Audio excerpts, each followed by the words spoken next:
course.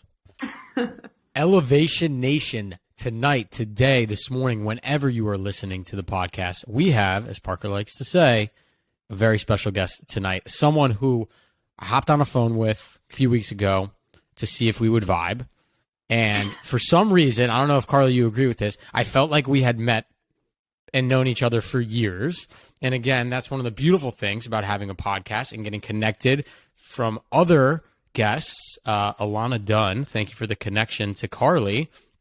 And now we're here, and now we're all friends, and now we're all family, and you're on the podcast. So welcome. We're so glad you're here. Well, I don't know if we're all friends. Parker just asked me if I had a podcast. Yeah, that's true. You know that. Come on, Parker.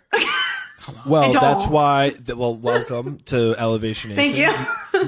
Not just the podcast, the place, where we like to learn more about each other. So, But Carly, I'm pumped. Sure. I did do some stalking. I guess I just didn't stalk you enough to learn that you didn't have a podcast. I mean, I'm pumped. Sam hyped you up. So expectations are already very, very high. Just saying. Whew. I know. That's sorry, Carly. stressful. Yeah. You're going to be fine. It's fine. You're gonna be Actually, fine. Alana might have hyped you up even more. I don't know. Wow. So double expectations. Think of it that way. Don't talk to my ex-boyfriends because they definitely won't hit me up. I love it. We're going to get into all that stuff. But Carly, I typically do the intros around here. And I'm not going to lie.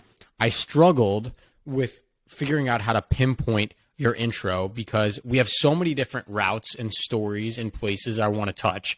So I'm going to do my best at a high level to describe what you're up to now, doing some kind of freelance digital content creation. I'm going to brag about you for a minute. Definitely going viral on social media and TikTok, helping do consulting and advise on different brands in your past life. And honestly, in your current life right now as kind of a freelance consultant with digital and brand strategy. But you're also, we're going to have to talk about this, an avid pickleball player, which is my passion. So we'll definitely get into that as well. True. What did I miss? I feel like I missed other aspects of you. What did you miss? No, that's really it. I still have no idea what I want to do, but we can just go with that for now. None of us do. So you're in the right place, and that's what we talk about. So we're so glad you're here. Love that. So let's get started then. Obviously, I just gave you a quick intro. This is Elevation Nation. And so we ask every guest this question, which is, what is your elevator pitch? Who are you? I described you a little bit, but who really are you? Who am I? Why didn't you tell me I was going to have to do this prior? I know, this is That's a tough question. Point. That's the whole point. Okay. It's hard. It's difficult. Oh, wait. Here's something you actually didn't mention about me. So I'll give an elevator pitch in a second. I am currently getting my master's in social work. I'm in school right now. I don't know if you knew that. I did, and that was going to be something we brought up, but I did miss it in the intro. So no, you're perfect. Thank you for reminding me. That's great. Okay, so elevator pitch. I've been in social media and marketing for the past 6 to 7 years. I've had 7 different jobs. Also, if I keep saying please tell me take a shot or do something because my boyfriend actually thinks it sounds really unprofessional and I'd say it way too much. So I'm trying to cut it back. Just be yourself. Okay, let it flow. That was. I started content creation on TikTok after a breakup during COVID or right before COVID. And I just kind of use that as a way to fully express myself. And I'm very open and very vulnerable on it to a fault. And yeah, just 28-year-old girl figuring out what she wants to do still, living. I don't know. Is that even a pitch? Probably not, but we're going to go for it. Oh, yeah. I mean, you got more into the weeds on, some of the other elevators that we've had join us, which isn't a bad thing or a knock on them. But you said you say 7 or 9 different jobs already since you graduated college.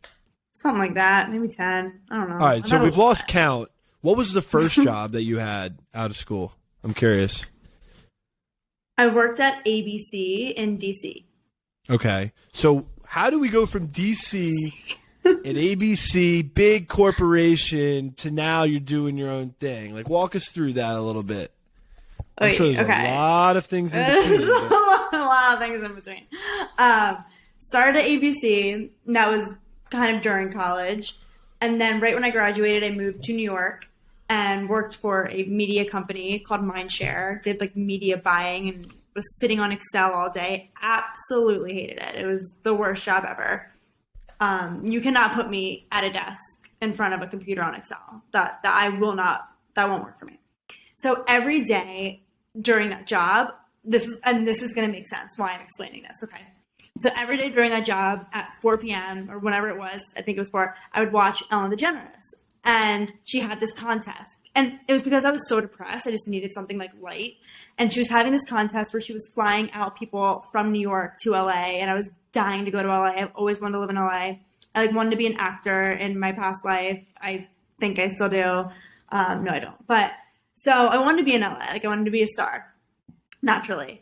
And so I entered. I was so bored. She ended up surprising me at my apartment. I was on the show. I got flown out to LA.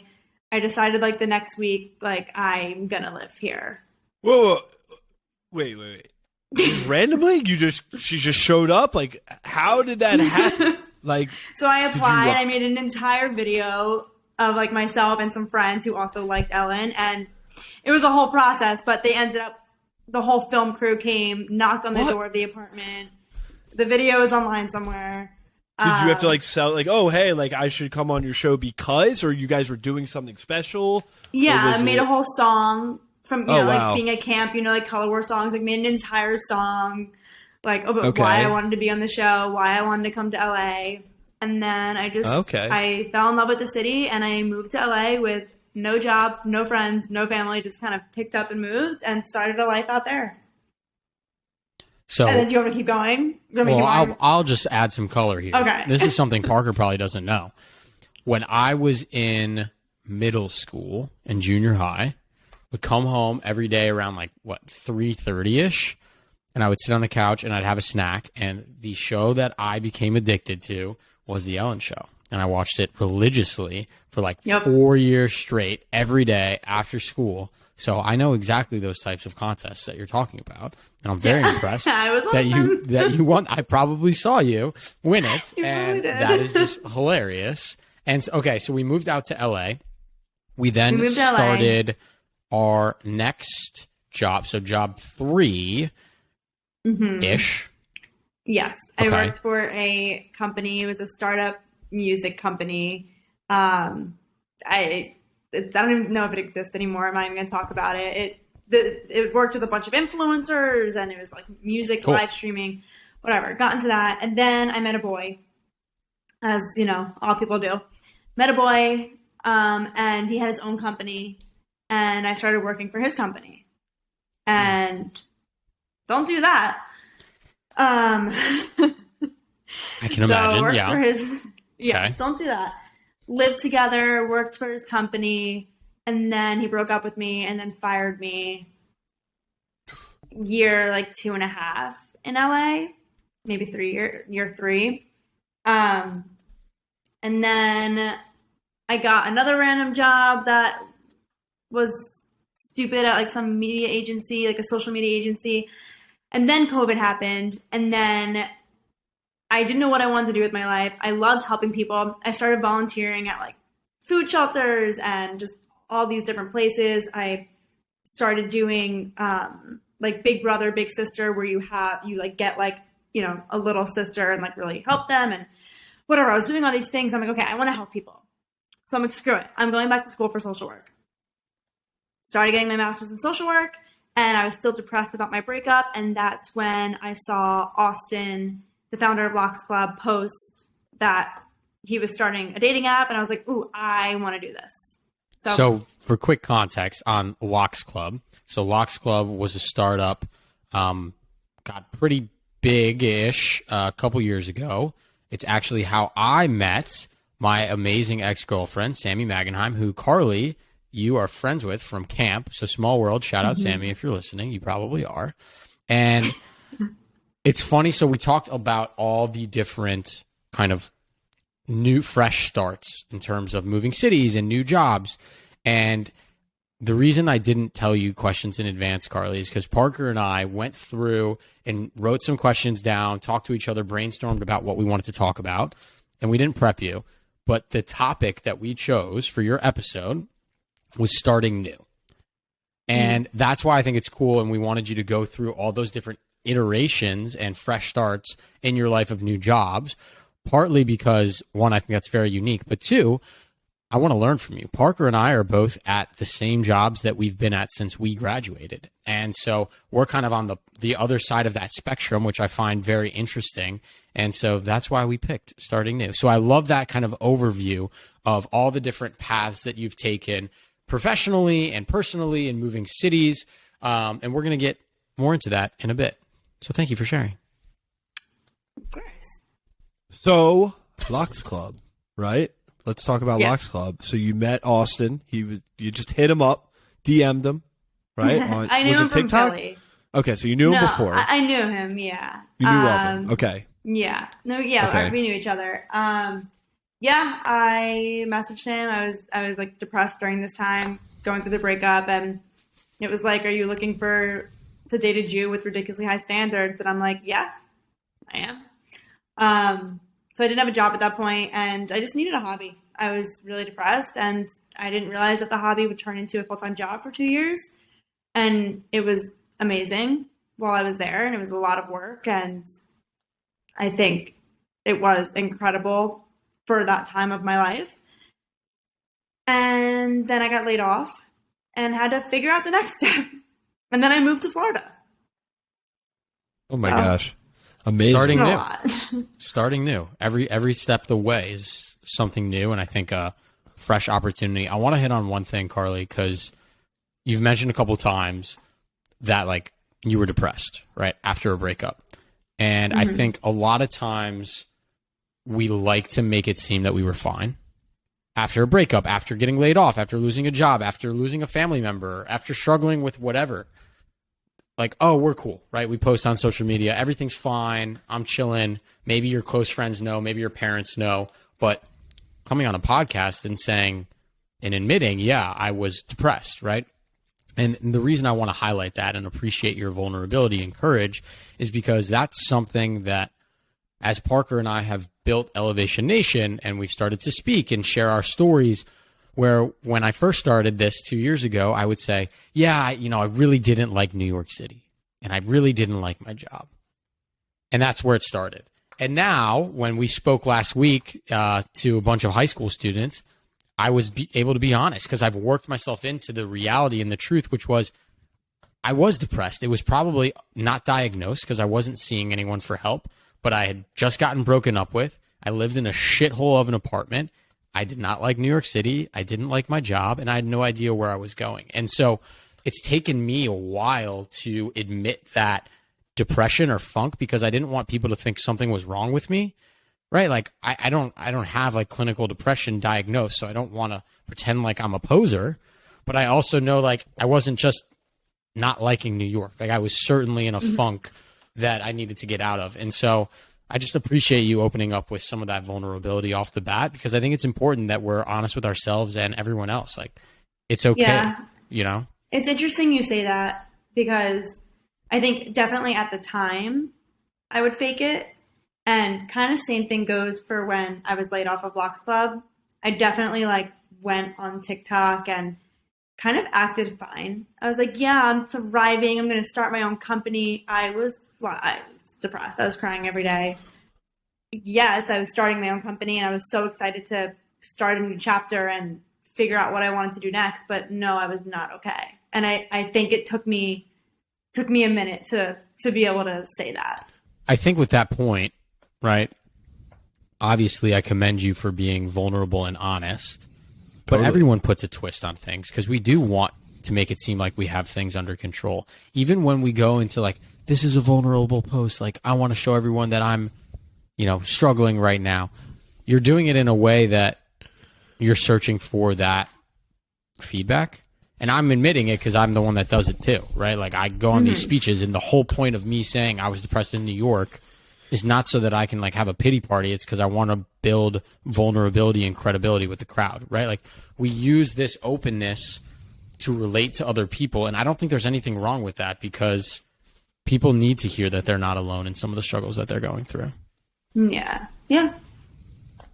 I agree with that. It's just so interesting. Like I've come across a few people on TikTok, like just randomly, random people, random guys and girls who have a unique perspective. And I'm like, okay, hit the follow button. And next thing you know, I'm just getting more and more and more of that content. I'm like, you actually can say something and like affect me. And I have no idea what went into you even creating that video. You could have sat there, that person could have sat there for 3 days thinking about that video. Or what's crazy about, I feel like TikTok, is it could have taken 10 seconds, thought about it, recorded it, and next thing you know, it saw me. And I'm like, wow, I was impacted by that. Yeah. That's crazy.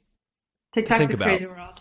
I mean, Parker, I think we're going to have to share your TikTok viral story with Carly. I mean, she is the TikTok queen, so please go ahead, brag. Yeah, okay. Please. Yeah, I wonder what the freelance digital and social media consultant thinks about this, and if I should continue to make my brand Elevation Nation, but something focused elsewhere. So I was walking around the park. I went through this like phase, like a little like week, right? Okay, it was last summer. I was walking around with some friends in Central Park, and we were just having a great day. We were walking through the zoo. We were just looking at all of the people who were performing in Central Park. There's so many. I mean, on a summer day, there's so many people who are performing. I'm like, wow, some of these people are amazing. So I'm just going to start filming every single one of them and post on my TikTok, like, hey, like, what do you think of this person? Like, how do you think they did? So I started posting like a few people, and then I went on this whole like thing. My friends were sending me videos of people they saw in the park and, throughout the week. And then I walked through Madison Square Park near where I live, and I saw this dog barking to the tune of a jazz band that was playing in the park. And I was just like, is anyone else seeing this shit? Like, this is the craziest thing I've ever seen in my entire life. Literally, the band is playing, the dog is barking to the tune of the band, and then the band is like tuning their music to the dog. And everyone was just walking around like, this is gold. This is it. So I filmed it and I posted it. I was like, oh, okay, whatever. I'll get 500 views or whatever. Mm-hmm. I put my phone down, usually during the spring and summer, I'll go for walks during the workday. So I'm working that day. I put my phone down, and all of a sudden I look at my phone, 2,000 views. And I'm like texting Sam, like, JJ's my girlfriend. I'm like, oh my God, like, this is 2,000 views. Like, keep in mind, Carly, leading up to this, I hate social media. I'm not good at it. I'm awkward. Like, I'd rather talk on a podcast. Parker's like harping on my ass. Like, dude, listen, you have to post on your personal TikTok, like what you're doing in your day. Like, we have to build these personal brands. I was like, bro, I have nothing interesting to post. Like, he's like, you can post anything. Post someone in a park, bro. So I was just like, I'm going to start posting. Just to prove to Sam.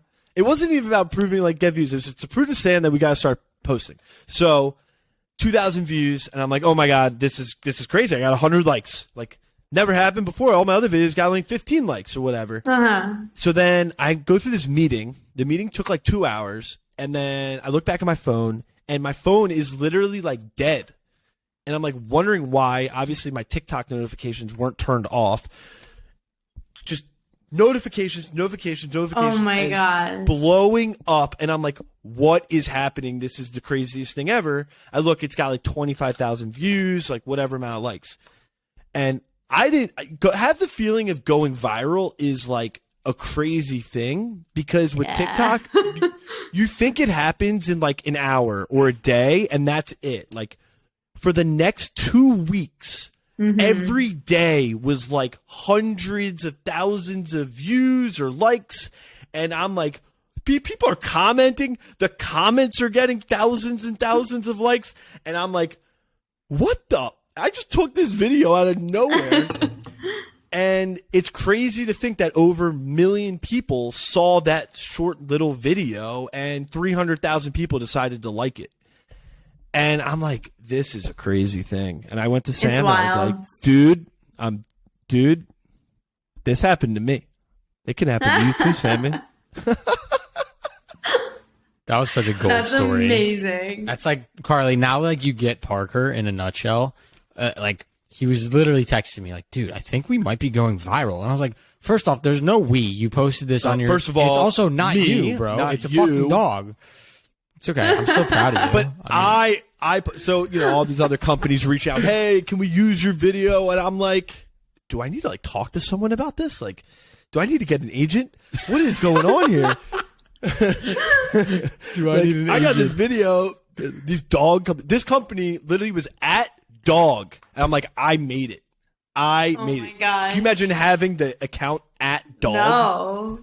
No, I can't. I mean, listen, I feel you. I recently had, I've had viral We've had TikToks, many. but We've had many. I recently had one that has almost 20 million, and it's wild. It's wild. It's like, you Barstool still get posted video it. like likes, right? Like you still probably get likes from it, Yeah. which is crazy. TikTok's All right, wild. I'm just gonna leave since I don't have that virality taste in my mouth yet. But I will say, I almost made a TikTok about this the other day.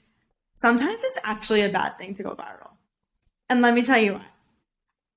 Every time I go viral, I'm not saying it's like a lot of, just the random occasions where I do go viral. Any video I post after that for weeks, I'm like, oh, that sucked. I hated that video. It's doing terrible. It's not reaching anyone. Like, that also makes me upset. And I'm like, great. Like, I can't live up to my viral video. Like, the video that got almost 20 million is a video of a plant and my boyfriend. So what, am I just a plant person now? Like, I was confused on... Jason's famous, not you. Yeah, Jason's famous. Exactly. Every video that has gone viral actually has not been me. So that's also like a slap in the face. But it's confusing because like I'm a content creator, yet I don't have like a niche. I honestly never know what it is. I don't have one, but every time I post a video and it will go viral, I'm like, oh, am I supposed to be a plant mom now? Like, am I supposed to be a plant person now? Like, you're like dictating your life direction a little bit based on what goes viral. Yeah, I am, and it's not a good thing. But, okay, hold on. Now we're getting into something interesting, right? So that makes sense from a content creation perspective because the currency that's used to prove success on social media are likes and views, right? So if that's our measurement, our metric of success, you now are basing the direction of your content on what goes viral, right? Makes perfect sense, that logic. Don't we also do that same fucked up equation in, sorry, I'm swearing a lot tonight, in society, right? We follow the jobs that give us the most money. Does that necessarily mean that that's the right place for us? And I go back, Carly, to kind of your story of being miserable on that Excel spreadsheet, doing media buying. Like, I'm sure you had a great living, and then going out to LA and you were doing other things at a startup that's supposed to be cool and sexy and maybe has equity so you could maybe get rich because you're at a startup, right? And like, so we follow these sexy numbers and dollar signs, but is that what makes us us? And I go back to your elevator pitch, right? And this is something we learned from another elevator that's part of The Nation, Rich Keller, who he pretty much talks about, he has this whole spiel on, you are not what you do. What you do does not define you. That's not who you are. And unfortunately, in society today, I feel like that's the first thing people say. And we follow the dollar sign. We follow the likes. We follow the views because we have no other metric to success. Mm-hmm. And I think that's just kind of like, I wish I had a solution. I don't. Yeah, like, can you imagine if I walked up and I said, hey, I'm a Baltimore Ravens fan? Like, oh, hey, I'm a good friend. Like, you fucking loser. I'm a good brother. I know. I'm a golfer. Or, oh, you're a golfer professional? No, I just golf. I just like it. Like, no, that's what I say every about time pickleball, though. No, but every time someone comes up to you and they ask, oh, like, who are you? You're in your elevator pitch, for example, you would say, hey, I'm Parker Yablon. I'm a consultant at a big company. You know, I do this, blah, blah, blah. That's not you. Of course. I mean, it is how I spend my days and how I, you know, obviously make a living. But that doesn't mean that defines who I am as a person, you know, because there's so many things who define who I am as a person. It's not the job. It's not the title. You know, for you, I'm sure you don't go around saying, hey, I'm a TikToker. No, you have a story. You have a thing that you're going after. You have, you know. I definitely say I'm a TikToker. That's honestly sick. I wish I could do that. Fair enough. I would say I'm a But no, consultant, right? You see what I mean? Yeah. Yeah. It's funny that the way you brought that up, Carly, that like you post a video and you're like, holy shit, like how can I go again? And we spoke with Jimmy Sotos, who is in Elevation Nation. We had him on the podcast a few months back. He's got like 1.5 million followers. Like he's a massive brand. He spends his time really engaging with his audience. And he talked about the same exact thing.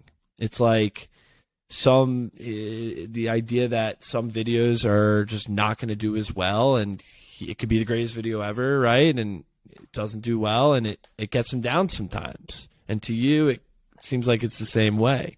So 100%. So my question to you is like, how do you deal with that? How do you handle that? Because I can imagine it's not very easy to deal with. Yeah, no, it's not. But I'd be a hypocrite. You know, I posted a video a while ago, and because a lot of what I do on my TikTok is also help other content creators. So I posted a video a while ago being like, don't delete your videos even if they don't do well. I have done that fully. And I remember doing it and being like, oh my God, I am such a hypocrite. Because I didn't want people to come on my profile and be like, oh, this only has X amount of views, which is so silly when you think about it. But it's also like my career, and I'm trying to make it a career. So it's hard, but I'm trying to figure out like the way to deal with it. I don't know. I'm still figuring it out because it still gives me anxiety. Do you think you have more anxiety with this because your business is your name, like your life? I get to, so the reason I bring that up is when Parker and I went live with Elevation Nation, we had this idea in the back of our head. We were working towards it. But the first thing we really went public with was with the podcast. And before I was able to hide behind like workbooks and this title of Elevation Nation, and no one really knew what was going on in the background. And then all of a sudden I put my face in front of a camera and put a microphone in front of me. It's like, oh, this isn't this big company with random guys. Like, this is Sam and Parker. And that really freaked me out. And even now I'm better with it, but I get to hide behind the facade of Elevation Nation, right? It's not like this is Sam Panitch, whereas Carly Silverman, like, that's your TikTok, that's your brand, that's who you are.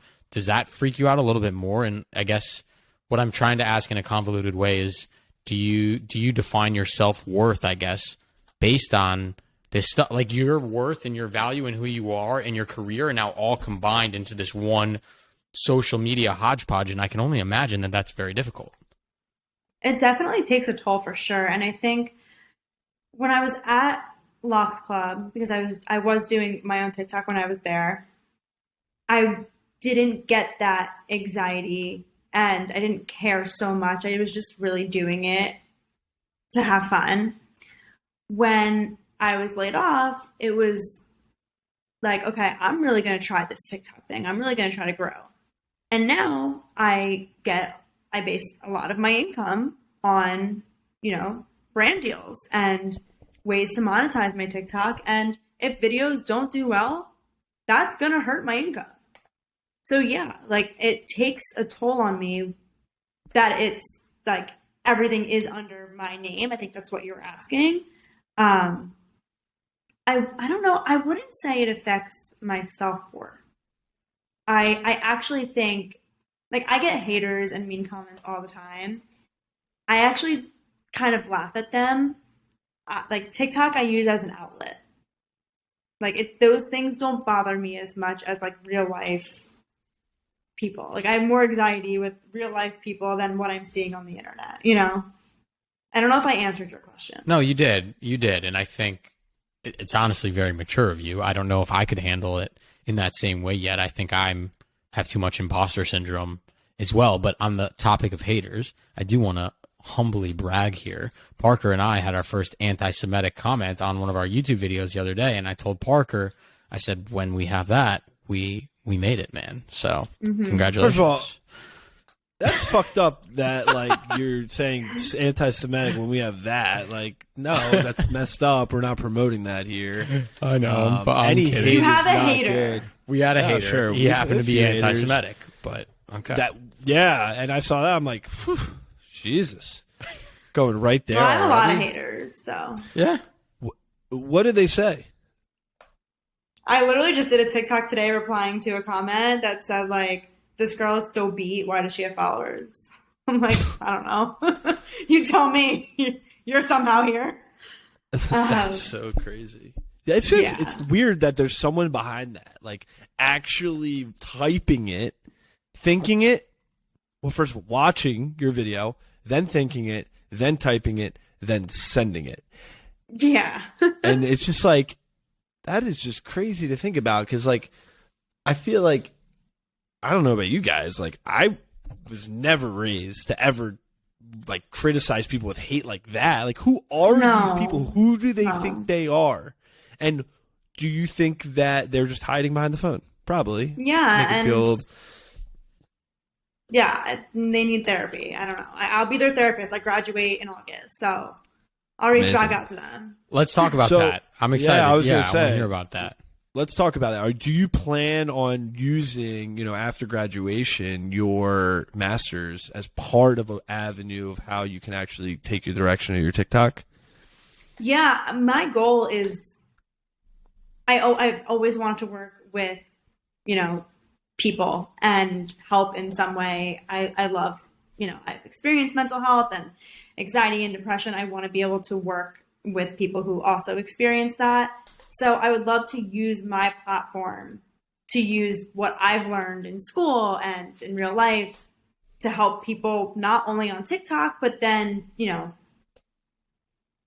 therapy or In person. In person, exactly. So yeah, the goal is to have everything eventually fall under one.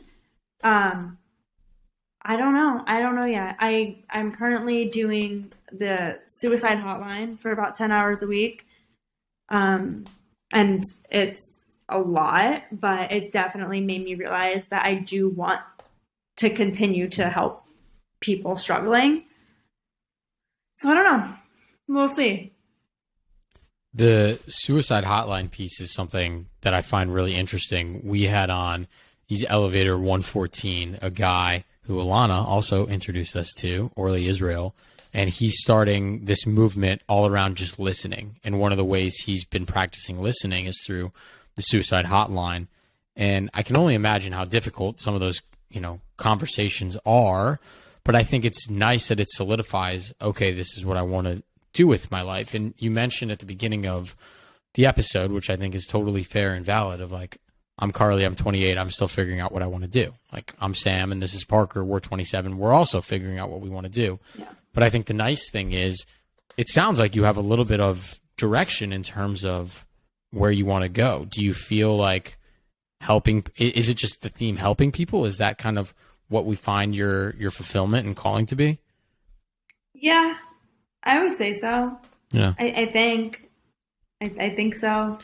I get it. I literally had an epiphany last week with Parker of like, what do I want to do with my life?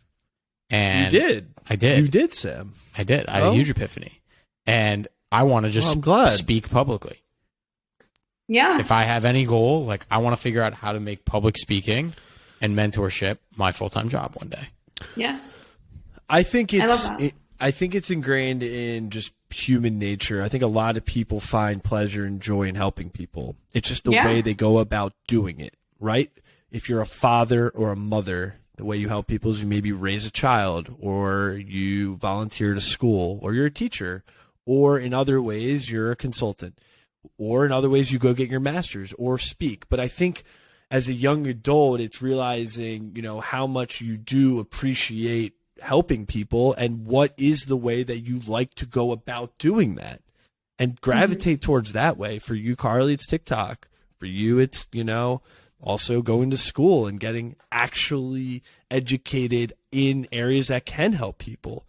And then I just think it's interesting how, we all want to help people. It's just finding the way to actually do it. Yeah. And I think a lot of what I want to do is deal with people who were that things that I've dealt with. Like Yeah, I've had totally. anxiety my entire life, and to the point where, I thought I was crazy. Like I actually thought I was a crazy person, and I'm obviously a big overthinker. I'm a people pleaser. I'm all the things that can make you quote unquote annoying. I think a lot of people would say, and I think throughout my life, friends and people I've come in contact with, maybe I've been too much for them to the point of pushing them away. And people have called me annoying and, whatever the words are. But at the time of middle school, high school, college, even now, I thought I was crazy. And I want to be able to help people who have these thoughts and tell them they're not crazy. Like, it's okay. I Does think that make sense? no, it makes perfect Yeah, sense totally. because you're talking to two guys who also have those things, right? Like Parker and I have both gone to therapy to work on ourselves and our mindset. And I think, Both gone, going. are you going again, Parker? Dude, always just pop in here and there. Why Oh, not? that's you don't, great. Like I said, you don't have I go to every be 2. broken I to go every 2 weeks. You don't have to I be didn't know you broken still to go to went. therapy. I thought you stopped going. No. Well, I check in here and there. Sometimes I need it, sometimes I don't. But That's I great. do Good. to that point. You don't have to be broken to go to therapy. Like you can Certainly just check not. in and see how things are going. Agreed. 100%. Yeah, like it's healthy. You have to work out on Yeah. your mindset. I think it's extremely important. And so I think, Carly, obviously, I'm excited to see that intersection in the next few years of how you take some of that mental health piece and combine that with your platform of what you've already created and you just being vulnerable and introspective. I have a question. Are you raising your hand? What is this? Yeah, I have a Ew. question.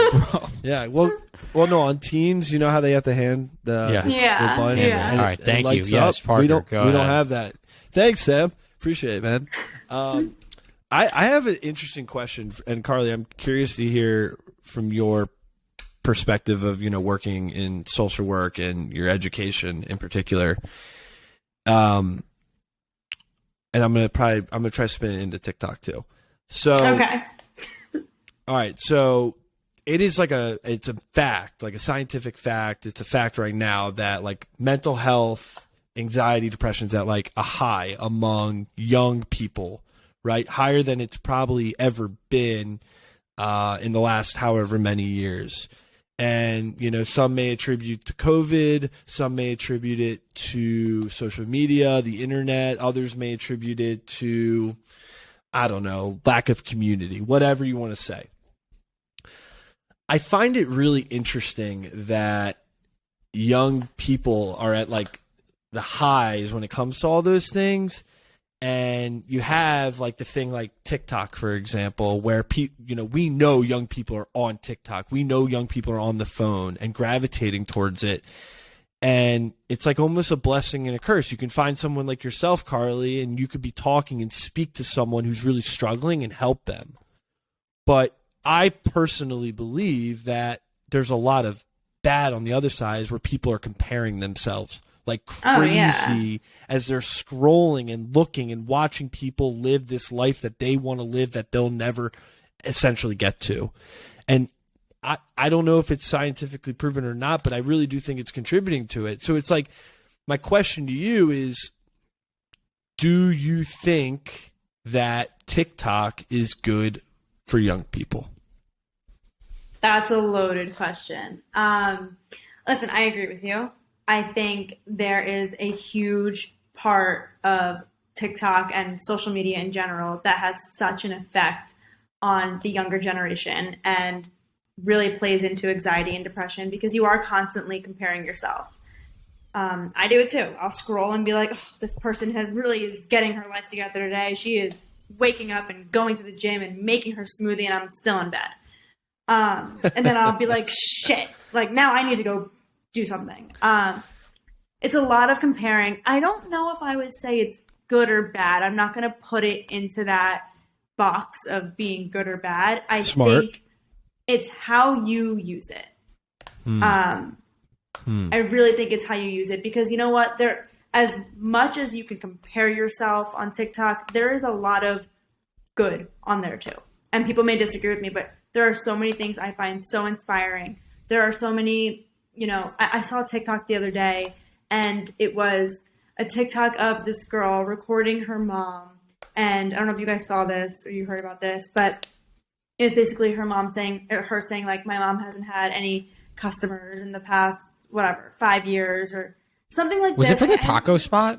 I saw one of like that for this taco spot, and I was like, it might have been that, but it was something like, my mom is depressed because she hasn't had any customer, something along those lines. I will find it and share it.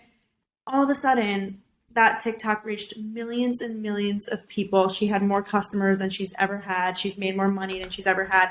So, while yes, TikTok is not amazing for a lot of different ways, and it's competitive and you're comparing yourself, and yes, it can bring a lot of anxiety, but it can also bring a lot of good to people. So I said I wasn't going to put in a box. I said good, but you know what I mean. I don't think it's a yes or no kind of question.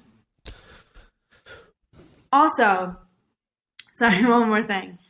Something I'm really trying to do, and I'm not always good at it, because I will put content out there that is maybe not exactly how I'm feeling in that moment, or, I'll put something out there that maybe isn't reflecting exactly who I am in that moment, but I am trying to be better about putting out the content that is vulnerable and isn't good, isn't great. I put something out the other day and my mom called me.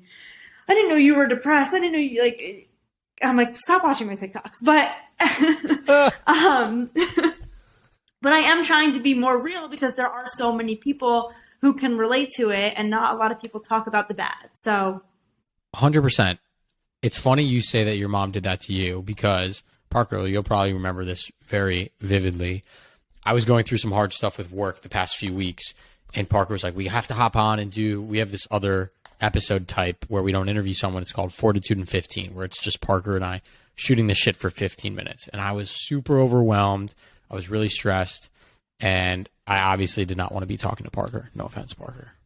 And my mom called me. Happens a lot. I just listened to Fortitude to in 15. Like, what's going on? Are you okay? Why are you depressed? Like, you don't seem yourself. And yes, it was nice because she was 100% right. But it's also like, of course, that's a 15-minute snapshot of how I felt post a ton of meetings for a day, being stressed, like needing to do this podcast, right? Like, it's an accurate portrayal of that moment, but I don't want it to define me. And because it's recorded and then lives in the ether forever, it then is used essentially to be like, is that you all the time? Like, what is that?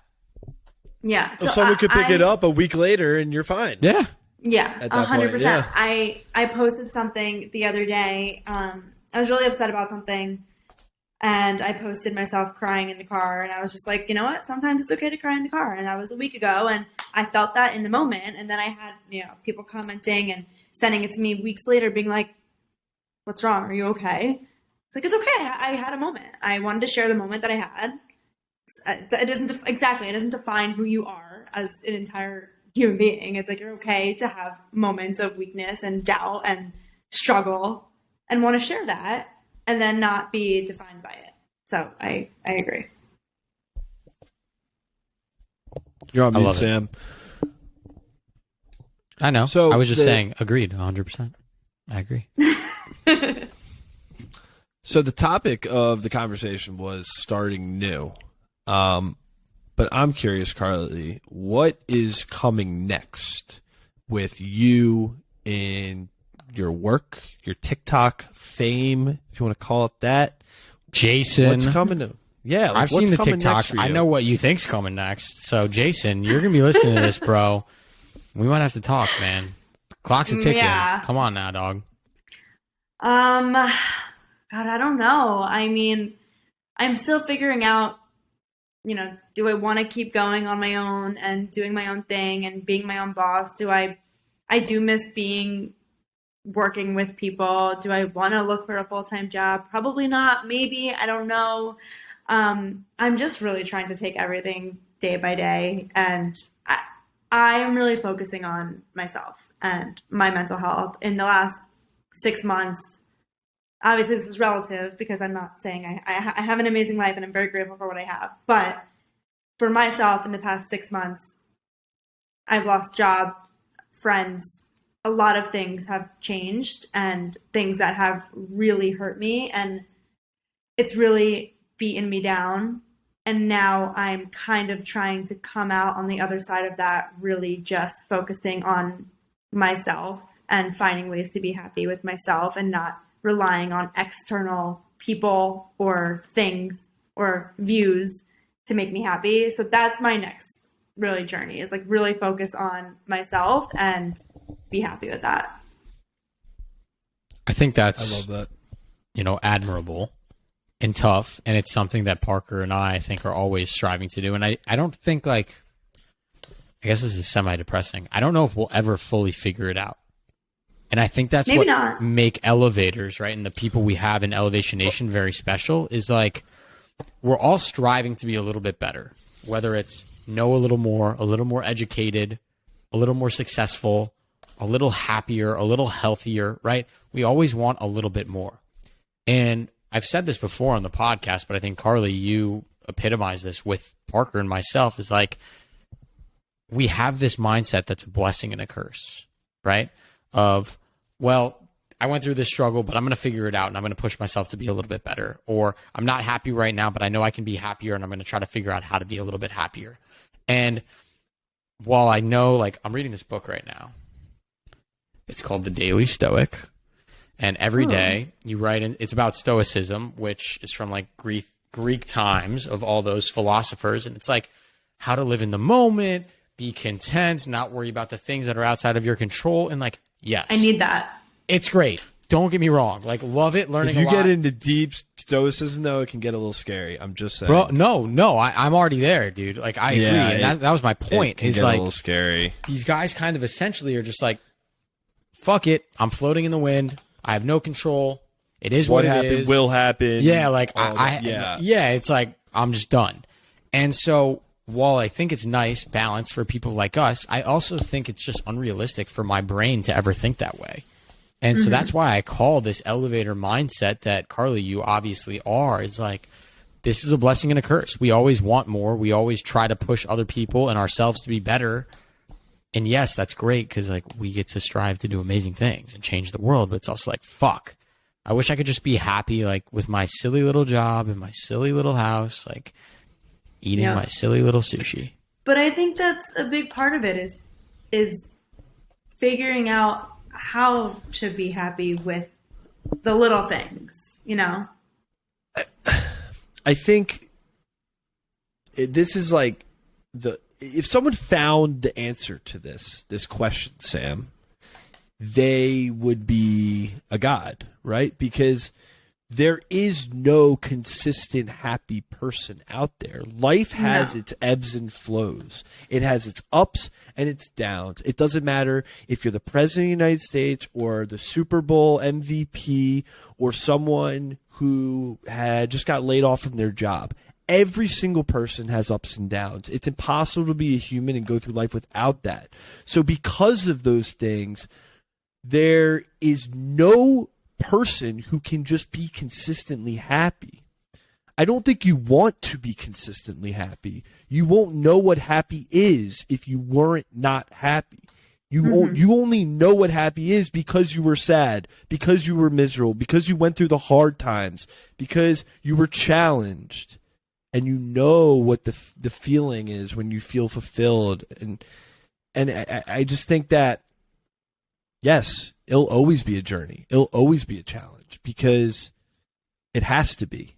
And I would think I'm coming to terms that I'm grateful for some of that challenge because you don't get happiness and fulfillment and success without those things. That's a TikTok clip right there, Parker. Yeah. Damn, mic drop, dog. Viral, done. I think you're right, No, though. It's too serious agree. on that one. No, I agree. I think it's so important to feel and go through all the emotions. And honestly, what would life be if you were just constantly happy and perfect. Like, that's boring. That's so boring. Like, I like to say is if everything is always good, what is good? Right. I like that one. If everything is always good, what is good? What is it? You can't define it then because everything's the same. And then now you're like, okay, it's good, but it's not like it used to be. I think it's about being able, it's like how you react to situations and the mindset you have of situations. You know what I mean? Totally. Instead of like, yeah, you know what I mean? I love it. So, yeah. All right, Carly, I said we don't prepare for a reason. We're gonna get deep and we're gonna go whatever direction That's we go. Very deep. I love this. I think this is Like, I feel like super... I didn't even say anything. I think we all were saying things. I think we all provided our What did I perspective. just talk about? Well, that's why we record this. We'll play it back and we'll see if we made any sense. Oh, But great. all right, I love that. I want to move us on to our next section, which is our rapid fire. Jeez, our rapid fire section here, which is a little bit more light and fun. And again, we didn't prepare you with these questions, but I know you're going to crush them. So my question for you is, being on TikTok, being around people that influence you all day, who are a few people, whether it's on TikTok or elsewhere, that are mentors or influencers that you look up to on how you want to strive to live your life?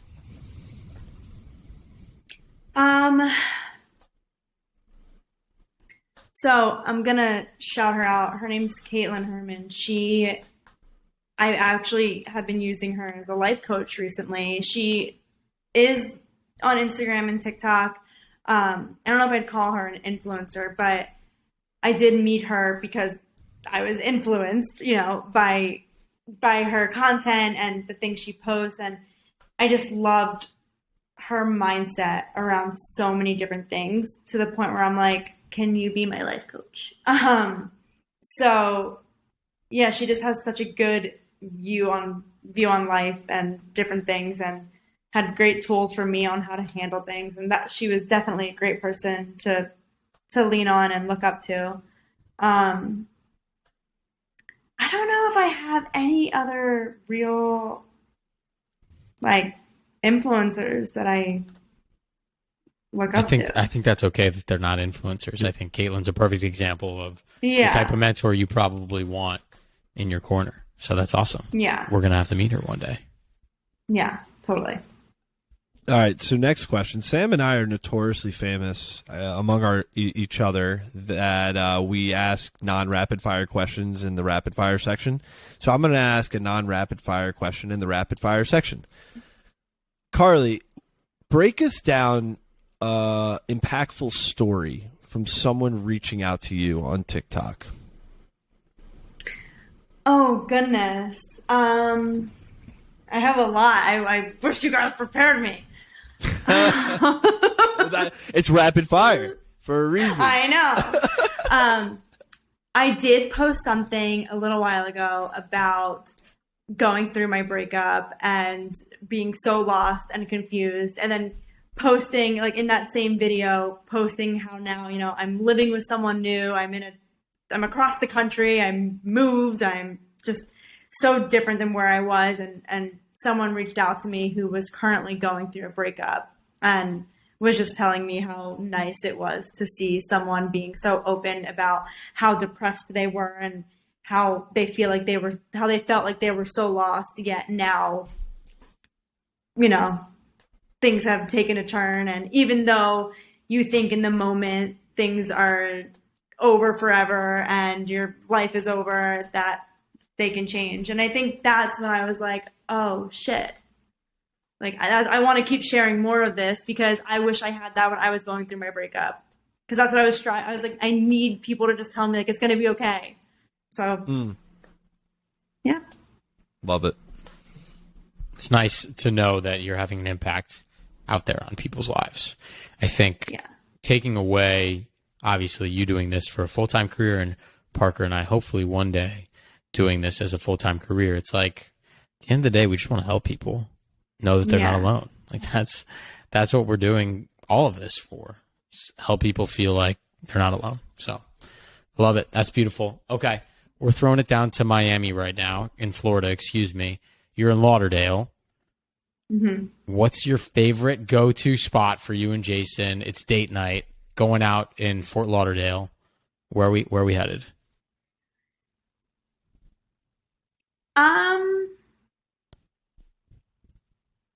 Honestly, we haven't found a good spot that we're obsessed with. We just keep trying new places. Okay. I feel like fair enough. We've lived here for 7 months now, but it's now just feeling like home, if that makes sense.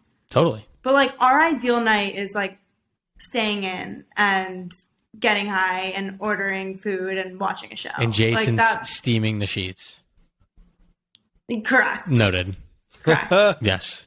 God forbid I spill one tiny thing anywhere. I'm at the door. I love it. That's hilarious.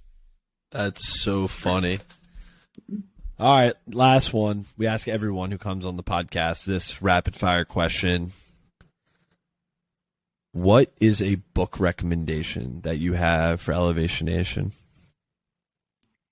Oh my God, what's it called? I literally just read it for the 3rd time. It's called The Way Out of Loneliness, or Never Be Lonely, or how to live a less lonely life. Something along those lines. I will send you the book so you can add that in. But it's basically about learning how to not be less lonely within yourself. Life by Nick Durden. Is that it? The Art of Living Alone. We got a lot of options. All right, you can send it to us. Oh, I'll send it to you. Just want to make sure we recommend the right ones. Amazing. Elevation Nation. Yeah, I got you. See, this is why you prep people. That's fair. That's a great point. You're really making us eat our own technique on this podcast today. Nah, I like people being authentic when they come and join us, and just I know, but now I out. feel bad that I don't know the name of the book. Well, we're gonna find out. We'll put it in the show notes. I'll include it in the outro or something. Wait. You can go get it. Can you hold on? go ahead. Yeah, go run and get it. Let me see if I have it. Hold on. Where's Scylla?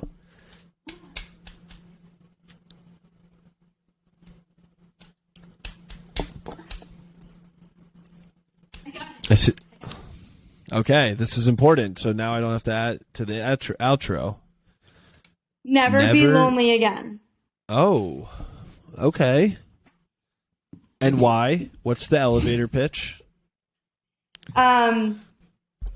This was when I felt like everything was going right. I had a relationship, I had a job, I was happy, quote unquote, in life. Yet I felt so lonely, and it was coming from within and not anyone else. And this book really kind of helped me realize that loneliness doesn't come from the people around you or things around you. It really comes from yourself. There's so many of these books that we hear that I want to read because I find that so interesting. Yeah. I'm actually shocked you're reading the Stoicism book, Sam. I will say, I'm a little shocked. Why is that? Because I'm too much of a thinker to be stoic, probably. That's why I need to work with someone like Carly to fix my brain. Thank you. I got you. I'm going to need all the help I can get. No, I don't know. There are so many lessons to learn, I think, from various books, documentaries, whatever it may be. I'm always curious to hear what other people are reading. Parker, you read 10 There is books a at lot time, out so there. I can't keep up with you. I am. Parker's like, yep, now 10. 2 books. I have 10 right now. No, right now I think I have 6. So, Carly, the way I read is I read what I'm interested in. You read when like I'm you have interested in it. ADHD, bro, which is fine. So I pick a bunch of books that are interesting and have good reviews, and I'm like, oh wow, I'm interested in that. Okay, but today I want to read about Dave Grohl, the lead singer and founder of Foo Fighters, because he's the man. But you know what? Today I'm also feeling a little bit like I need some inspiration, not from Dave Grohl. I need some inspiration from this woman who's a PhD, and I'll read about fear and whatnot. So you just go through it. It's like, I don't know. I have a little bit ADHD, but it's okay. Well, if you have any good books for me, let me I'm reading one right I have now. so that is, many. Parker's gonna say, "Oh, that's so you, Panitch," but whatever. Recommended. You just showed the Stoicism No, book. this is more of a journal. It's got like chapters in it, Yeah, but this I is a like journal. shit. The book I'm reading on my Kindle is called "You Only Fall in Love 3 Times." I've heard about that. So far, very interesting. Very interesting book. I won't give it away if you want to read it, but I've enjoyed it thus far. It's been cool. So I believe in the 3. I'm only at 2 out of 3, so I'll let you know when I finish the 3rd. Oh, and okay. We'll see if Okay. we'll recap. We'll see. So far, I agree. Jason's my Carly, 3rd. There you so go, I'm gonna hope Jason's that... holding down the fort, baby. The twin flame. I love it. Okay, Yep. perfect. My recommendation, Carly, you got to buy this book, and it doesn't matter if you read it tomorrow or in 5 years. It changed the way I see fear. It's called Feel the Fear and Do It Anyway. It's by Susan Jeffers. She has her PhD in something, but basically she writes it. It's a really short book. It's 150 pages. Okay, good, because I'm not a good reader. Yeah, but she's very straight up. She gets very vulnerable, but it's all about just like all good things in life have fear attached to it, and she literally walks you through the idea of you got to go into the fear and like immerse yourself, because at the end of the day, only good things happen. And if bad things happen from the thing that you did, good things are coming right after. And she's changed my entire perspective around I'm like gonna how order that right when we're I'm off telling this you, you will love it. You will love it. call. Okay. How about I will buy it for you? How about that? That's how much Elevation I feel Nation I'm buying will it buy and it. sending Oh my you. Venmo me half, Parker. Yeah. That's it. I'm literally sending you this book. Write it off. Yeah, Business exactly. expense. Exactly. It's coming to you. You just gotta give me your address. Don't give your address right now, though. I love it. That's beautiful. Thank you guys for the book. I'm Rex. so excited. I want to close this off here. I know we've been going for an hour, and I'm sure Jason is. We're done? Well, we're going to go on longer. We're just not going to record it. But I'm sure Jason wants to come in and hang with us. So I want to finish, Carly. He's literally like been Hey, sitting Jason. in there. With our final question, which is a question we ask all of our elevators on Elevation Nation. And it's something that I want to emphasize is even more special now because Parker and I recently started our speaking tour where we went to a high school in Chicago and we're able to work with high school juniors and seniors to come up with what we call your mental motto, which is a phrase you live your life by, a phrase that embodies who you are. This one I did prepare you for. We talked about it, and it was in the calendar invite, so I don't want to hear that I didn't prepare you for this one. You can take a minute and think about it, but your mental motto is a phrase that you live your life by that embodies who you are as a person. And Carly Silverman, we want to know, what is your mental motto? Rejection is redirection. Beautiful. And that obviously ties a little bit into Came prepared. our theme, which was start Honestly, new. So I love that. I'm not going to lie. I didn't look at the calendar. Yep. invite. All right. Well, I'm just did saying not I did see my that. But that is something that has stuck with me forever. I love that. That's Yeah. nice and basic, nice and simple. Sam's got his It's on his basic, shirt. Actually, he's. I I see can't you read wearing it. the gear from last week. I love Sam. this shirt. I'm Live proud of you. curiously. It's a great Oh, I shirt. love that. Thank you. I love that. I should think of a more clever one, huh? You can redo it. No, yours is pretty clever. I think yours. Is, I think it's perfect for I your make story, up. though. I think it's spot on. With life, with relationships, with jobs, with no, it's moving good. cities. I think the theme, Carly, for you overall is like whatever hardships are thrown your way is just a new opportunity to rise and elevate even a little bit further, right? And starting new and starting fresh and being optimistic with those opportunities. Not saying that everything's perfect, right? We all know we have those nights that we cry and we're disappointed and wish things went a different way. But at the end of the day, we just have to remind ourselves, okay, this is my reality. And how am I going to face this next challenge? So I think your mental motto is beautiful and epitomizes your story. I love that. I am definitely ready for like the next chapter, whatever that is, but it's my redirection, so guess we'll see. I love it. Well, Carly, before I close, I do have to just say it is incredible to hear your story. It's incredible to hear about all the amazing things that you're up to. I think it's really inspiring how you've taken what you've learned in your life and how you're beginning to share it, or you have been sharing